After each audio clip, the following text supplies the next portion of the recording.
चाणक्य और चंद्रगुप्त की 36वां एपिसोड। आचार्य गजानन मालकेतु के साथ डाकुओं से मिलने उनके अड्डे पर पहुंच गए थे। सरदार एक चट्टान पर शांत से बैठा था और पास में उसके 2-3 साथी खड़े थे और कुछ साथी पहाड़ी के ऊपरी हिस्से से जंगल पर नजर रखे हुए थे। गजानन और मालकेतु दोनों सरदार के सामने वाली चट्टान पर बैठ गए। सरदार एकटक गजानन को देखने लगा। जब कुछ पल के लिए वहां चुप्पी छाई रही तो मालकेतु ने उस चुप्पी को तोड़ते हुए कहा, सरदार, आप आचार्य गजानन को इस प्रकार क्यों देख रहे हैं? सरदार ने हंसते हुए कहा, मैं आचार्य गजानन को नहीं, तक्षशिला के आचार्य को देख रहा था।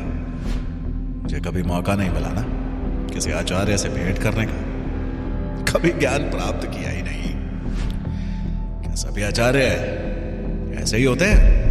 गजानन ने बीच में टोकते हुए कहा, क्या हम अपनी योजना पर कार्य करें? सरदार बोला, अवश्य, हम तो इसी कार्य हेतु यहां इकट्ठे हुए हैं।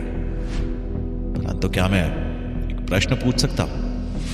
गजानन उसकी तरफ सवालिया नजरों से देख रहे थे। सरदार ने पूछा, आचार्य, आपकी चाणक्य से क्या दुश्मनी है? गजानन ने आवाज कड़क करते हुए कहा, आप चुनाव करें कि पहले आपको किस पर चर्चा करनी है, हमारे और चाणक्य के बीच दुश्मनी के अतीत पर या हमारे भविष्य की योजनाओं पर? क्योंकि दुश्मनी का अतीत 10 वर्षों से भी पुराना है, जिसकी कहानी एक दिन में खत्म नहीं होगी। सरदार ने मुस्कुराते हुए कहा, फिर तो हमें आधे प्रहर में खत्म होने वाली योजनाओं पर ही चर्चा करनी है। परंतु एक और प्रश्न है। गजानन ने गुस्से में मालकेतु की तरफ देखा, जैसे कह रहे हो कि उसने उन्हें किन मूर्खों के बीच लाकर खड़ा कर दिया है।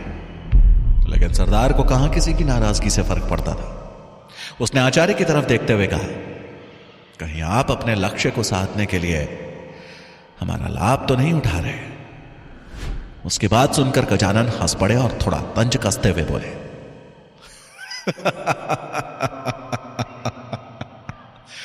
लाभ? मैं तो यहां यह सोचकर आया था कि आपका और हमारा लक्ष्य एक ही है, तो लाभ भी दोनों का होगा। लेकिन लगता है आपको हम पर विश्वास नहीं है, इसलिए प्रश्न पर प्रश्न किए जा रहे हैं। फिर उन्होंने मालकेतु की तरफ देखकर कहा, चलो मालकेतु, योजना का सेतु एक खंबे पर नहीं टिक सकता। भरोसे का एक खंबा पहले से ही टूटा हुआ है। वो जाने के लिए उठ खड़े हुए। गजानन को ऐसे जाते देखकर मालकेतु के भी प्राण सूखने लगे। वो जानता था कि कुछ भी हुआ तो सबसे पहले उसकी ही गर्दन कटेगी। तभी सरदार की कड़क आवाज गूंजी, आचार्य, ये आपका तक्षशिला का गुरुकुल नहीं, मेरा जंगल है। यहां सिर्फ मेरी आज्ञा का पालन होता है और आप मेरी आज्ञा के बिना यहां से नहीं जा सकते। गजानन बोले, मैं यहां अपनी इच्छा से आया था और अपनी इच्छा से ही जा रहा हूं। यह सुनते ही सरदार गुस्से में खड़ा हुआ और अपने साथियों से बोला, घेर लो इस ब्राह्मण को, देखता हूं कैसे मेरी आज्ञा के बिना इस जंगल से बाहर कदम रखता है। आदेश मिलते ही सरदार के आदमियों ने गजानन को चारों तरफ से घेर लिया। यह देख गजानन बोले, सरदार, तुम बड़ी भूल कर रहे हो। तुम एक आचार्य को नहीं, एक राज्य को घेर कर खड़े हो। सरदार हंसते हुए बोला, राज्य? किस राजा ने तुम्हें राज्य भिक्षा में दे दिया? गजानन कठोर स्वर में बोले, मगध राज ने। नाम तो सुना होगा ना मगध का? वहां का राजकुमार मेरा शिष्य है और अगर मैं संध्या काल तक गुरुकुल नहीं पहुंचा तो मगध यहां पहुंच जाएगा। और तुम ऐसा तो बिल्कुल नहीं चाहोगे। यह सुनते ही सरदार के आदमियों की अकड़ थोड़ी ठंडी पड़ गई। गजानन ने सरदार की तरफ देखकर कहा, और रही बात हमारे भरोसे की तो इतना बता देता हूं कि चाणक्य ने तुम्हें गांधार के गुप्तचरों के साथ देखा था।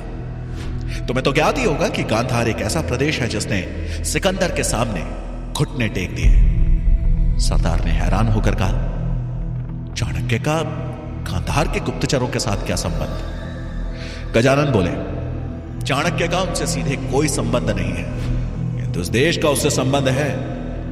गांधार देश एक द्वार है सिकंदर के लिए भारतवर्ष में प्रवेश करने का, और चाणक्य ऐसा बिल्कुल नहीं चाहेंगे कि सिकंदर कभी भारतवर्ष में कदम रखे। देश हित के लिए वो तुम जैसे सहस्त्रों लोगों की बलि चढ़ाने से भी पीछे नहीं हटेंगे। सरदार बस चुपचाप सुन रहा था और मन ही मन चाणक्य के व्यक्तित्व को समझने की कोशिश कर रहा था। गजानन ने मुस्कुराते हुए आगे कहा, परंतु तुम चिंता मत करो, मैं चाणक्य नहीं हूं। मेरी नजर में तुम्हारी ऐसी स्थिति की वजह राज्य भी है। अगर राज्य तुम्हारे साथ भेदभाव नहीं करता तो तुम आज ऐसे काम नहीं कर रहे होते। इतना बोलकर वो जाने को पलटे कि तभी सरदार ने पीछे से कहा, हमें तक्षशिला में कब प्रवेश मिल रहा है? शीघ्र ही कार्य आरंभ करना है। उसकी बात सुनकर गजानन के कदम रुक गए। वो सरदार की तरफ वापस पलटे और मुस्कुराते हुए बोले, तुम तक्षशिला के अंदर कुछ नहीं कर सकते।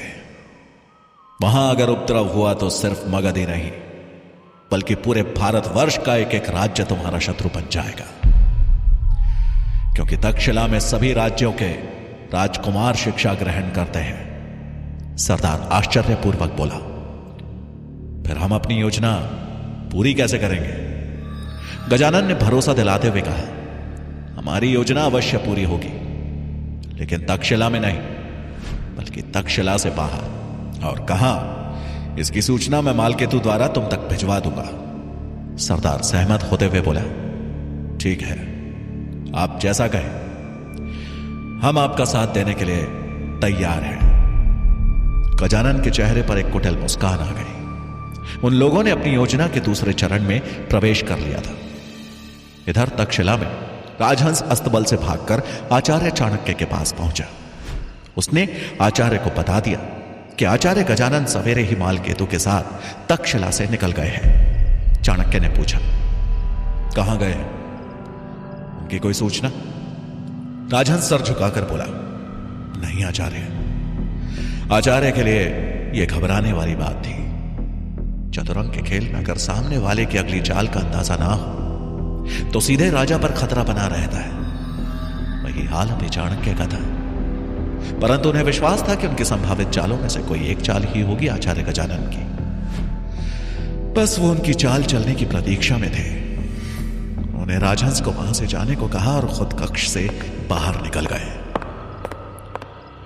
आचार्य गजानन मालकेतु को जंगल में उसकी कुटिया पर छोड़ तक्षशिला में प्रवेश कर गए। जब वो तक्षशिला के गलियारों से होते हुए अपने कक्ष की तरफ बढ़ रहे थे, तभी उनकी भेंट आचार्य चाणक्य से हो गई। उन्हें देखते ही एक पल के लिए गजानन सकपका गए, लेकिन उन्होंने उसे अपने चेहरे पर जाहिर नहीं होने दिया और वो मुस्कुरा उठे।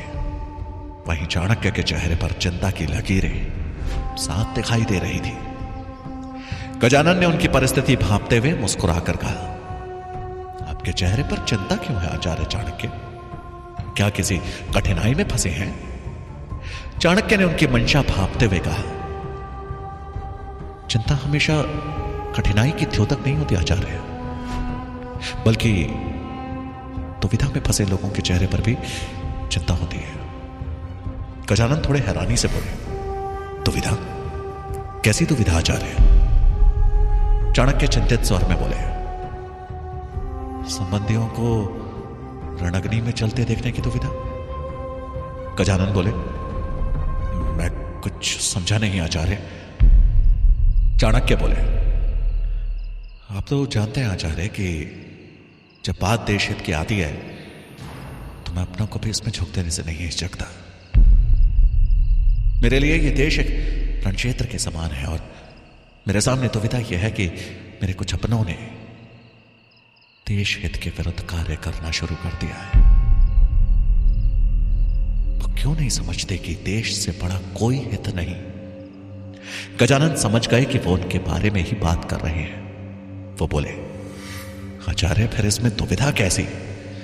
आप अपना कार्य करें और आपके संबंधी अपना करेंगे। आप देश हित के लिए किसी को बाध्य तो नहीं कर सकते। रही बात अग्नि में चलने की, तो इसका सच तो रणक्षेत्र में उतरकर ही पता लगेगा। चाणक्य दृढ़ निश्चय करते हुए बोले, मेरा काम उन्हें आगाह करना था। अगर उन्होंने अब भी सही मार्ग का चुनाव नहीं किया तो अपनी दुर्गति के जिम्मेदार वो स्वयं होंगे। गजानन मुस्कुराते हुए बोले, आचार्य आप व्यर्थ चिंता करते हैं। शीशे के घर में रहने वाले कभी अपनों पर पत्थर नहीं फेंकते। चाणक्य हंसते हुए बोले,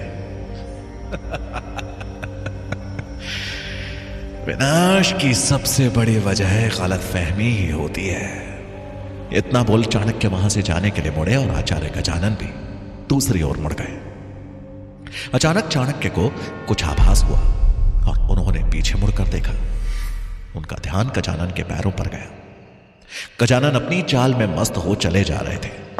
चाणक्य थोड़ी देर तक उनके पैरों को देखते रहे और फिर कुछ सोच भागते हुए तुरंत अस्तबल गए और वहां के रखवाले से आचार्य गजानन के घोड़े के बारे में पूछा। रखवाले ने उन्हें गजानन का घोड़ा दिखा दिया। जब चाणक्य ने उनके घोड़े की जांच की तो उनके चेहरे पर चमक आ गई। उन्होंने तुरंत ही सूरजमल को बुलावा भेजा। कुछ देर बाद वो सूरजमल से अपने कक्ष में मिले। चाणक्य ने मुस्कुराते हुए कहा, हमें आचार्य गजानन के विरुद्ध एक प्रमाण मिला है और तुम्हें उस प्रमाण की सत्यता की पुष्टि करनी है। सूरजमल खुश होते हुए बोला, सत्याचार्य? लेकिन कहां, कैसे? आचार्य चाणक्य बोले, आज मेरी भेंट आचार्य गजानन से हुई तो मेरी नजर उनके पैरों पर लगी लाल मिट्टी पर गई। जब मैंने उसकी सत्यता की पुष्टि के लिए उनके घोड़े की जांच की तो पाया कि उसके पैरों में भी वही लाल मिट्टी लगी थी। सूरजमल बोला, आचार्य फिर तो हमें मिट्टी की जांच करनी होगी। चाणक्य बोले, हाँ, तुम्हें जाकर के याद करना है कि लाल मिट्टी तक्षशिला के जंगलों में किस किस क्षेत्र में मिलती है। जहां तक मुझे ज्ञात है, लाल मिट्टी तक्षशिला के आसपास सिर्फ एक दो ही जगह पे पाई जाती है। सूरजमल बोला, अवश्य आचार्य, मैं अभी जंगल के लिए प्रस्थान करता हूं। इतना कहकर सूरजमल जंगल के लिए निकल गया। वहीं मगध में मुरा मंत्री शंभुनाथ से मिलने के लिए अभी महारानी के कक्ष से निकली ही थी कि तभी एक दासी ने आकर उसे सूचना दी कि अमात्य ने सभी दासियों को आज महाराज के भोजन कक्ष में उपस्थित रहने का आदेश दिया है। मुरा हैरान होकर बोली, महाराज के कक्ष में क्यों? दासी बोली, आज संध्या को कुछ राज्यों से आए हुए अधिकारियों के लिए भोज का आयोजन किया गया है। महाराज सभी राज्यों के प्रमुखों के साथ वहां उपस्थित होंगे। इससे अधिक सूचना मेरे पास नहीं है। इतना कहकर वो दासी वहां से निकल गई। मुरा हैरान भी थी और थोड़ी घबराई हुई भी। वो खुद से बोली, मैं अब दोबारा महाराज धनानंद के सामने आने की गलती नहीं दोहरा सकती। मुझे इस संबंध में मंत्री शंभुनाथ से बात करनी होगी।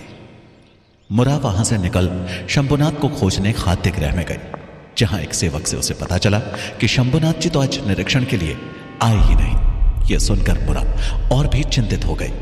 मुरा जहां शंभुनाथ को ढूंढ रही थी, वहीं शंभुनाथ अमात्य के विरुद्ध प्रमाण ढूंढ रहे थे।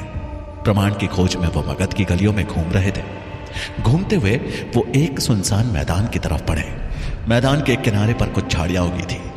अचानक उन्हें झाड़ियों के पीछे से खटखट की आवाज सुनाई दी, जैसे कोई जमीन खोद रहा हो। मंत्री शंभुनाथ चौंके और मन ही मन बोले, बंजर भूमि पर कोई खुदाई क्यों करेगा? इसी जिज्ञासा में वो छिपते हुए झाड़ियों के करीब पहुंचे। उन्होंने सामने देखा तो दंग रह गए। दो सैनिक वहां फावड़े से गड्ढा खोद रहे थे और पास ही एक शव रखा था जिसे कपड़े से ढका हुआ था। शव का चेहरा मंत्री शंभुनाथ को दिख नहीं रहा था। वो हैरान होते हुए बोले, कौन हो सकता है? अब किसकी मौत हो गई मगध में? उन्होंने एक दो बार झांक कर देखने की कोशिश की, लेकिन शव का चेहरा नहीं दिखा। उन्होंने सैनिक का चेहरा अवश्य देख लिया।